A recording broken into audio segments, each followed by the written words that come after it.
What's going on? This is Theo Gremminger from Player Profiler. We are a little bit over 1 week away from the NFL draft, and that means we finally get to know the landing spots for all of the top players that we're ready to draft in our fantasy football rookie drafts, our dynasty drafts, our best ball drafts.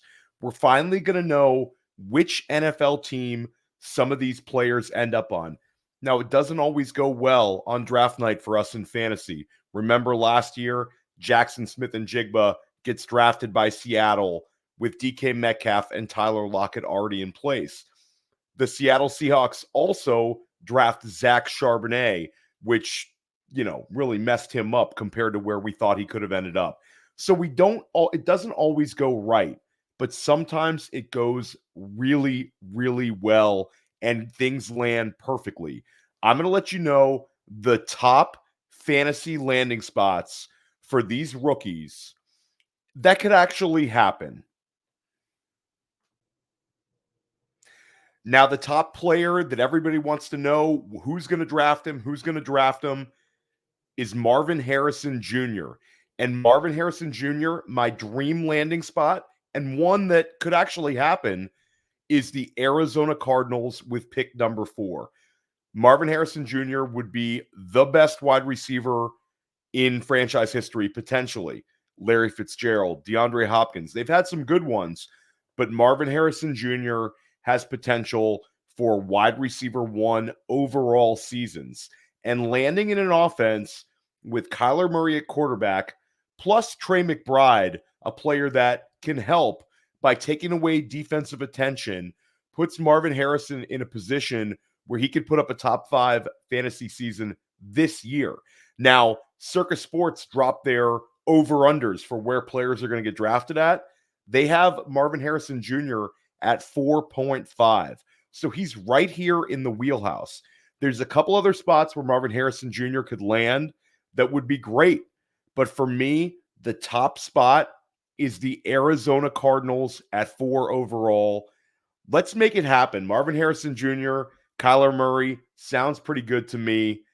We would love to see this landing spot on draft night. Now, Marvin Harrison Jr. is not the only top wide receiver in this draft. There's a couple of others that we're super excited about in fantasy. And Malik Nabers, for some, is their wide receiver 1 overall. You're talking about the all-time leader in LSU history in receptions and receiving yards. When you look at some of the incredible wide receivers that come out of LSU, whether it's Odell Beckham, Jamar Chase, Justin Jefferson, Malik Nabers is at the top of those 2 categories. This is an incredible player with incredible athleticism and incredible pedigree. We know he's going to be drafted inside of the top 10 picks of the NFL draft, but to who? And what would be the top fantasy football landing spot? For me, it's the Los Angeles Chargers, right at 5 overall. This is completely doable. And you're talking about an offense that lost Keenan Allen, that lost Mike Williams, and lost Austin Eckler out of the backfield. The 3 big targets for Justin Herbert are all gone when you look at the past few seasons in LA. Malik Nabers could step into a situation where he is the number 1 target on the team and also the offensive focal point on the team. They're going to run the ball. This is Greg Roman. This is Jim Harbaugh. But make no mistake about it, Malik Nabers as the wide receiver 1 with his big playability attached to Justin Herbert, he could finish as a top 10 wide receiver this season or better. We've had 3 out of the last 4 years where we've had top 6 production from rookie wide receivers. Jamar Chase, Justin Jefferson, Puka Nacua last year. Malik Nabers, if he lands in a situation like the Los Angeles Chargers, he could be the next one to do it in fantasy football. So Marvin Harrison Jr. and Malik Nabers, we have 2 wide receivers right away that we're talking about in their fantasy landing spots. But the next wide receiver we're going to talk about is Rome Odunze. And you're going to say, Theo, You already talked about Arizona and you already talked about Los Angeles. Those are the two best landing spots. But for Rome Odunze, I think there's one more highly underrated landing spot, and that's one of the ugly ones, the New York Giants. And you're going to say, Theo, that offense is bad. Daniel Jones does not get me excited. But Rome Odunze landing on that offense could be his highest possible target total anywhere. When Stephon Diggs was traded from Minnesota to Buffalo years back and landed on a Brian Daboll offense, Stephon Diggs was targeted over 160 times. He did that back-to-back seasons.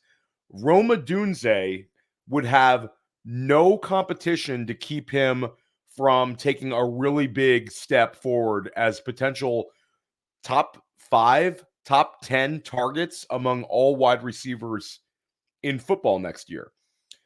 Rome Odunze would not only be the most targeted Giant among all wide receivers and tight ends by a considerable margin, but New York also lost Saquon Barkley. Devin Singletary is their starting running back.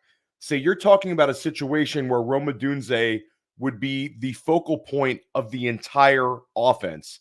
For a player with his sort of pedigree, his size, his athleticism, and the amount of production he was able to have last year at Washington, surrounded by NFL talent, I think Rome Odunze would make a huge impact for the Giants immediately out the gate.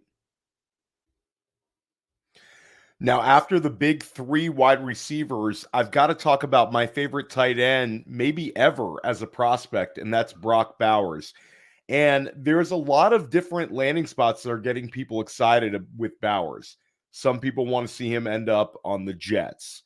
There's other people that have had a number of ideas of the best way to kind of speed up Brock Bowers' quick ascension to high-end tight end 1 in fantasy football. But for me, just like Odunze, I'm going to drop a landing spot that I think can happen that might get some groans, and that's the Denver Broncos. And the Denver Broncos, there's a couple of factors here. First off, we saw Jerry Jeudy moved, wide receiver competition, Cortland Sutton, Marvin Mims, Josh Reynolds. None of these players are going to prevent Brock Bowers from having an incredibly high target ceiling, even as a rookie in this offense. You also factor in Sean Payton's history with tight ends, whether it was Jeremy Shockey, whether it was Jason Witten, and most notably Jimmy Graham. You've seen multiple tight ends on teams that Sean Payton has been on the coaching staff with, whether an assistant or a head coach, thrive.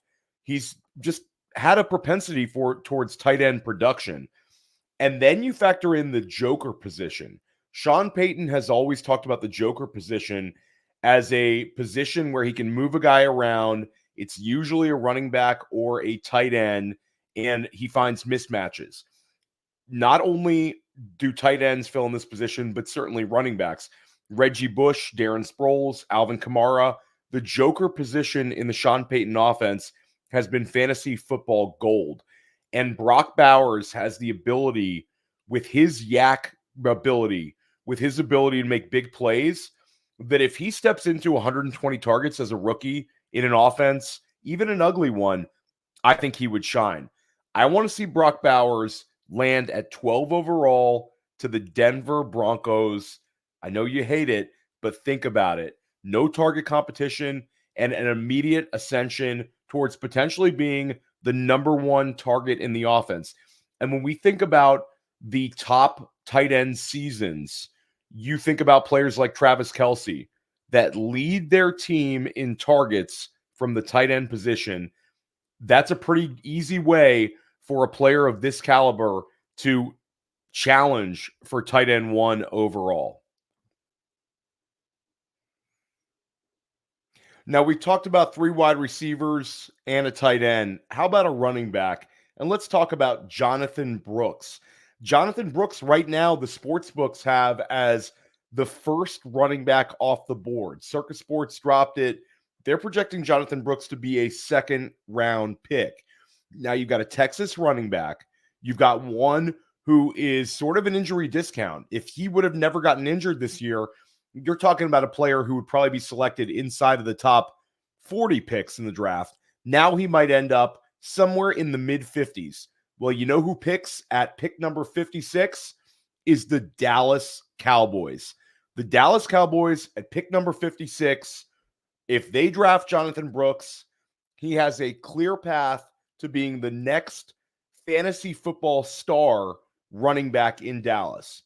You saw it with Ezekiel Elliott way back in the day. You saw it with a number of running backs when you think back to the Barry Switzer, Jimmy Johnson Dallas teams. But Zeke Elliott, and then you've seen Tony Pollard have one RB1 season, and then this past year was a little bit disappointing.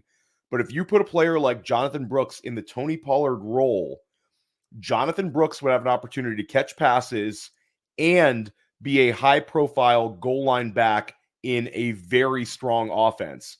Jonathon Brooks can do it all. He's an all-around back with a three-down skill set.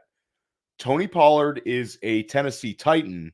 Jonathon Brooks, as soon as he gets healthy, would immediately step into, I think, a top 15 running back season this year in redraft. And in Dynasty, if Jonathon Brooks is picked at 56 overall by the Dallas Cowboys, you're talking about a player who will be the 105 in single QB Dynasty rookie drafts and the 109 in Superflex rookie drafts, or maybe higher. The sky would be the limit with Jonathon Brooks staying in state with the Dallas Cowboys in the second round. Let's drop back over to the wide receiver position, and we're going to talk about Brian Thomas Jr. Malik Nabers is not the only LSU wide receiver that's going to be selected in the first round this year. Brian Thomas Jr., after his production, 17 receiving touchdowns last year for the Tigers, and his incredible combine where he ran in the 4.3s, had an incredible vertical leap, just displayed elite athleticism. Brian Thomas Jr. is almost a lock first-round pick and probably a player that's going to be selected inside of the top 20 overall selections. A number of sports books have his over-under to be selected at 17.5. Who picks at 17? The Jacksonville Jaguars. And the Jacksonville Jaguars just lost Calvin Ridley to the Tennessee Titans. Calvin Ridley was targeted over 130 times last year, and Calvin Ridley had 25 red zone targets, was one of the leaders in the NFL in red zone targets. Brian Thomas Jr. in that role would have a chance for immediate fantasy success. Give me Brian Thomas Jr. at 17 overall to the Jacksonville Jaguars. Now, there was another big athletic wide receiver who had a great NFL combine, and that's Adonai Mitchell. And my dream landing spot for Adonai Mitchell is 28 overall to the Buffalo Bills. Adonai Mitchell, with his sort of athleticism and his sort of ability to be a consistent red zone weapon and a big play threat attached to Josh Allen, is probably his peak fantasy outcome. The problem is the Buffalo Bills may have to trade up to get Adonai Mitchell. A lot of the sports books have Adonai Mitchell right next to Brian Thomas at 17.5. Now, maybe he falls a little bit, but Buffalo will have to trade up to get their guy. I think Buffalo will be trading up, though. Last year, we saw Buffalo trade up to get Dalton Kincaid. This year, I think they do the same. They got their young tight end last year in Kincaid. Now they're going to go get their young wide receiver in Adonai Mitchell. Buffalo are heavy favorites to select a wide receiver in the first round, and I think Adonai Mitchell has the best possible skill set to match up with Josh Allen and have big-time fantasy success as a rookie. You think about what George Pickens has displayed for the Pittsburgh Steelers. I think his former Georgia teammate, Adonai Mitchell was at Georgia before Texas, played with Pickens. I think Adonai Mitchell has that sort of fantasy potential. Imagine George Pickens attached to Josh Allen. That would be pretty good. That's what we could get with Adonai Mitchell. Now, we talked about a couple of wide receivers here. Let's pop back to the running back position, and let's talk about Trey Benson. Trey Benson had one of the best combines imaginable for a running back. And this landing spot is going to take a little bit of a leap of faith here. Trey Benson's over-under to be selected right now is somewhere around pick number 60. So he'd have to fall a little bit for this to happen. But for me, the ideal fantasy outcome for Trey Benson would be not for him to go in the second round, but to have a little bit of disappointment in the draft capital to go in the third round, but to fall into the absolutely most exciting landing spot imaginable. And that would be pick number 69 to the LA Chargers. Now, the LA Chargers have Greg Roman. The LA Chargers have Jim Harbaugh, an offensive coordinator and a head coach who both are known to run the football. When Greg Roman was in Baltimore in 2019, they set an NFL record, not for the season, but an all-time record for most rushing attempts at the running back position, or the most rushing attempts in general. Trey Benson would step into a situation where his competition would be Gus Edwards. Gus Edwards played really well last year, and Gus Edwards has a history with Greg Roman and certainly has a history with the Harbaughs after playing with Harbaugh's brother in Baltimore last year. But Gus Edwards is a player that is not going to scare anybody, especially a back of the caliber of Trey Benson. It might be a little bit annoying at first. Maybe Gus Edwards takes some goal line carries away, but Trey Benson, with his athleticism, with his big playability, and his underrated receiving ability attached to Justin Herbert, would have a chance to be a very productive player in fantasy. He would shoot up rookie draft boards if he were to land in Los Angeles in a Harbaugh offense quarterbacked by Justin Herbert. I would love to see Trey Benson in Los Angeles at pick number 69. Now, going back to the wide receiver position, let's talk about Xavier Worthy, who's one of my favorite wide receivers in this entire draft class. 4'2", 140 at the combine, early breakout at Texas. Xavier Worthy can play the slot with that sort of speed. This is one of the most exciting prospects in this draft class. And you say, where is he going to end up? A lot of the sports books have the over-under at 28 and a half. So right in that wheelhouse for Buffalo, that would certainly be a great fantasy landing spot. I think he could go as high as 15th overall to the Indianapolis Colts, maybe even higher. But one fantasy landing spot that I think is very underrated and one that we would have to have a little bit of patience for, but 2025 could be absolutely magical. And that's the Cincinnati Bengals at pick number 18. The Bengals have been rumored to be a potential destination for Adonai Mitchell. But what about his Texas teammate, Worthy? Worthy would have a path to exploding in 2025. And Jamar Chase is going to dominate the targets there. But in terms of a clear number 2 target in Cincinnati, Xavier Worthy could do very well if he simply receives the T. Higgins targets. If he can get to that sort of range or a little bit higher, you're talking about a player with his sort of speed and athletic ability. If you could get him in the 130 target range, you're really talking about something. You also talk about the fact that Tyler Boyd has not re-signed with Cincinnati yet, if he is going to sign with them at all. So Xavier Worthy would have an immediate opportunity this year as a number 3 target, and with his slot ability to slide right in next to Jamar Chase and T. Higgins and have an exciting 2024 and then an explosive 2025. This would be one we'd have to wait for a little bit. Some of these other landing spots are more like, hey, we're going to get an incredible 2024. But Xavier Worthy's skill set with Joe Burrow opposite of Jamar Chase, that's something we can get excited about as fantasy football. Sticking with the wide receiver position, we got to talk about Ladd McConkey. Of all the wide receivers I haven't talked about, Lad McConkey is the one with the best shot to be selected inside of the first round. A lot of the sports books have him right at 32.5 with his over-under. Lad McConkey is going to be available right around where the Kansas City Chiefs pick. We saw immediate success last year with Rashee Rice in KC. We saw Hollywood Brown sign with the Kansas City Chiefs. The 2 wide receiver spots look pretty clear. Rashee Rice has a legal situation up in the air. I don't expect anything crazy with it. He could miss a couple games this year. And then you've got Travis Kelce.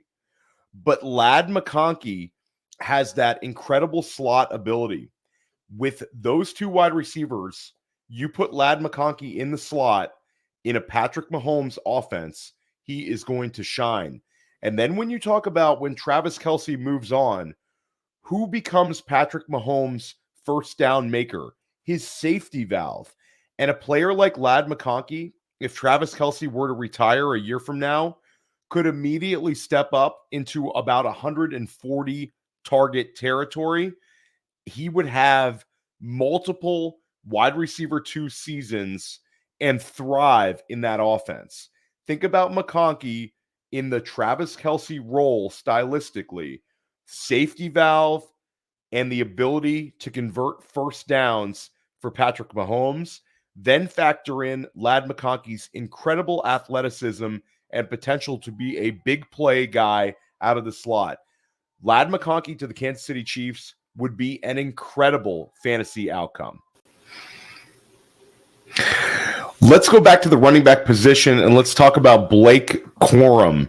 And this is a player that some people are not that excited about, but I think he's shown an ability to handle volume and produce at a high level consistently.